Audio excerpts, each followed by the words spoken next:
नमस्कार, स्वागत है आपका हमारे YouTube podcast channel Eeco from the dark में। आज की कहानी हमें लिखी है धवलजीत जी ने चंडीगढ़ से।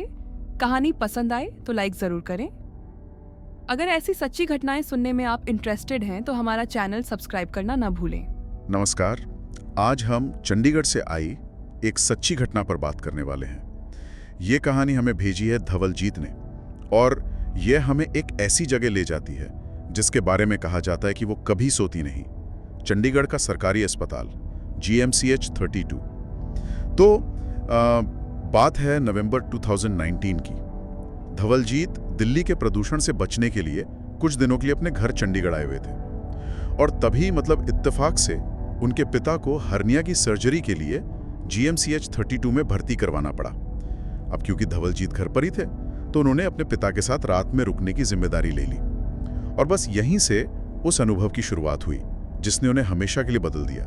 तो चलिए इस पूरी कहानी के हर पहलू को समझते हैं। बिल्कुल, ये कहानी सिर्फ एक अस्पताल की नहीं है, बल्कि ये उस माहौल और उन अनकही घटनाओं के बारे में है जो अक्सर बंद दरवाजों के पीछे होती हैं।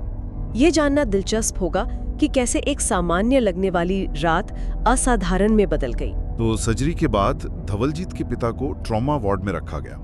वो बताते हैं कि उस वार्ड का माहौल बहुत भारी था।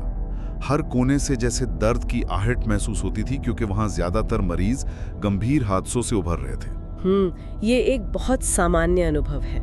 हमारा शरीर और दिमाग ऐसे तनावपूर्ण माहौल में खुद को बचाने के लिए शुरू में थकावट महसूस करता है। हाँ, पहली कुछ रातें तो थकान की वजह से धवलजीत आधी रात के आसपास सो जाते थे और उनकी नींद सुबह के शोर से खुलती थी, जैसे राशन की ट्रॉलियों की आवाज, नर्सों की शिफ्ट बदलना और लोगों के भागदौड़। बिल्कुल। लेकिन जब शरीर उस माहौल का आदी हो जाता है तब हमारी इंद्रियां ज्यादा सतर्क हो जाती हैं। वो उन चीजों पर भी ध्यान देने लगती हैं जो पहले छूट रही थी और ठीक यही हुआ। 5वीं रात तक धवलजीत के शरीर ने खुद को रात के हिसाब से ढाल लिया था। अब वो पूरी रात जागते थे और सुबह सूरज की रोशनी आने पर ही सोते थे। और यहीं से कहानी का वो हिस्सा शुरू होता है जो हमें सबसे ज्यादा हैरान करता है। छठी रात थी। लगभग 1:30 बजे धवलजीत वार्ड से बाहर टहलने के लिए निकले। कॉरिडोर में सब सामान्य था। 2 नर्सें अपनी ड्यूटी पर थीं, एक फोन देख रही थी, दूसरी कुछ कागजों पर साइन कर रही थी। नवंबर की ठंडी हवा और मशीनों की हल्की गूंज के अलावा पूरी शांति थी।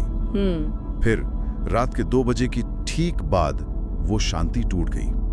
जोर जोर से दरवाजे पटकने की आवाज आने लगी। धड़ाम धड़ाम धड़ाम। 1 मिनट, ये हल्की आवाज नहीं थी? नहीं, बिल्कुल नहीं। वो बताते हैं कि ऐसा लग रहा था जैसे कोई अंदर फंसा हो और बाहर निकलने के लिए दरवाजों पर पूरी ताकत से वार कर रहा हो। अच्छा, देखिए, यहाँ पर किसी का भी पहला विचार तो तर्कसंगत ही होगा। आग, गैस लीक या कोई और इमरजेंसी। इंसान का दिमाग हमेशा पहले एक तार्किक वजह ही तो ढूंढता है। हाँ, धवलजीत भी यही सोचकर भागे, लेकिन वार्ड के पास न कोई धुआं था, न कोई अलार्म और न ही कोई भाग रहा था।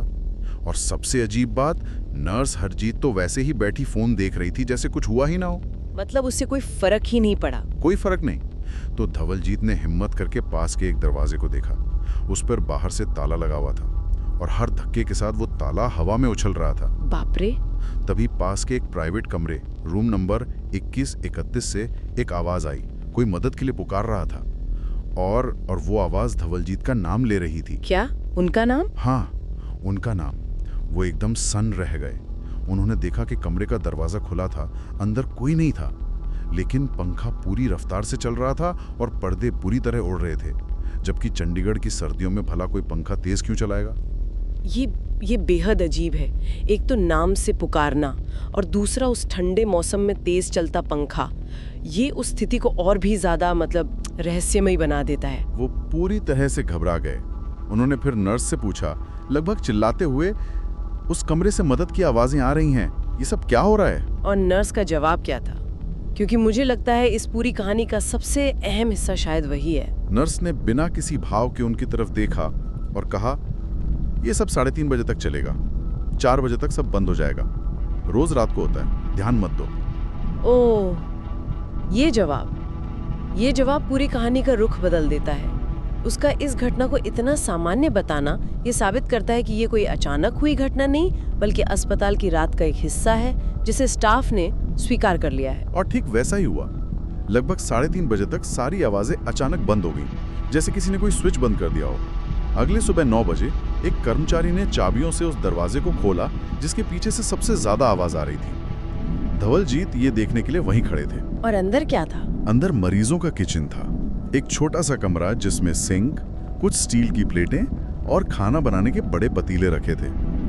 वहां किसी के छिपने की कोई जगह नहीं थी, कुछ भी नहीं। मतलब बिल्कुल खाली। बिल्कुल खाली। अगली रात एक और दुखद घटना हुई। एक नया मरीज आया था, राहुल, जो सिगरेट पीने की जिद कर रहा था। आधी रात को उसके परिवार वालों ने छुपकर उसे रजाई के नीचे एक सिगरेट जलाकर दे दी।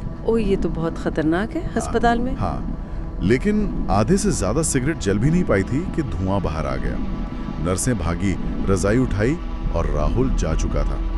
उस रात वार्ड में मातम और डर का माहौल था। जाहिर है। और इन सब के बीच ठीक 1:30 बजे बाहर कॉरिडोर में दरवाजे फिर से पटकने लगे। उसी समय पे? ठीक उसी समय पर। ये बहुत मार्मिक है। एक तरफ एक असली त्रासदी हो रही है और दूसरी तरफ वो अनजानी गतिविधि अपने तय समय पे शुरू हो जाती है।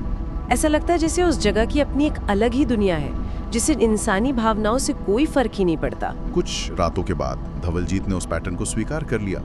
1:30 बजे शुरू, 3:30 बजे तक चरम पर और 4 बजे सब शांत। एक और नर्स, सिस्टर काजल, ने उनसे कहा, हम चीजें देखते हैं, सुनते हैं, हम उन्हें रोक नहीं सकते।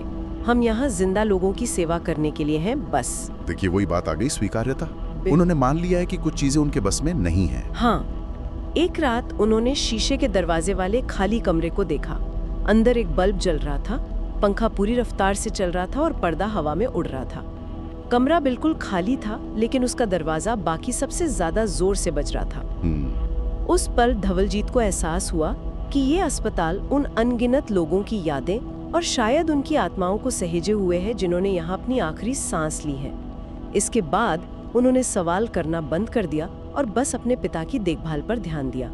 जैसा कि वो अपनी कहानी के अंत में लिखते हैं, कुछ सच इंसानी समझ से परे होते हैं और GMCH 32 आपको ये सबक ठीक रात के 1:30 बजे सिखाता है। ये हमें सोचने पर मजबूर करता है कि क्या कुछ जगहों की अपनी यादें होती हैं जो वहाँ रहने वालों से ज्यादा मजबूत होती हैं?